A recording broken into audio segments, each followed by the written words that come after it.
আপনারা সবই ইতিমধ্যে শুনেছেন।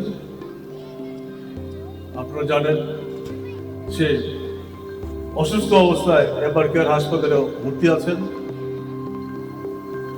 তার জন্য আমরা দোয়া করবো এই এলাকার মাদ্রাসার ছোট ছোট কোমলমতি শিশুরা যারা এখানে আছেন তারাও দোয়া করবেন। আমি মনে করি তাদের এই শিলায়, তাদের এই দোয়ায় হয়তো বা উনি আল্লাহ তাআলা যদি তার করেন তাহলে আমরা সবাই মিলে তার জন্য দোয়া করব এবং আগামী দিনে ভবিষ্যতে যাতে আমাদের এই দেশে যাতে কোনো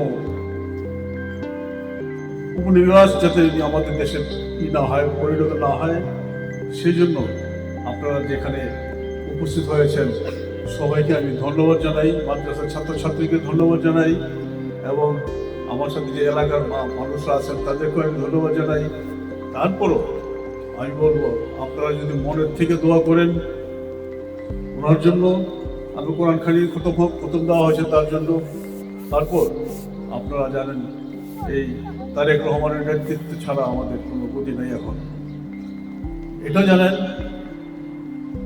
যে আমরা যে এখানে উপস্থিত হয়েছি জানেন আমরা আগামী কিছুদিন পরে কি অবস্থা হবে জানি না। আগে বিদেশে নিয়ে যাওয়ার কথা আছে, লন্ডন নিয়ে যাওয়ার কথা আছে, সেটাও এখনো কিছু হয়নি। বিভিন্ন সামাজিক সংগঠনের নেতৃবৃন্দ আছেন।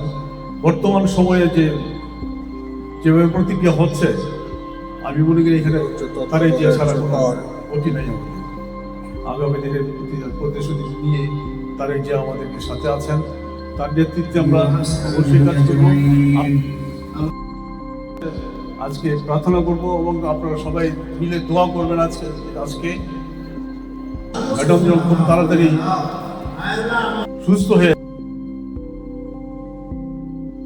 প্রয়োজন আছে।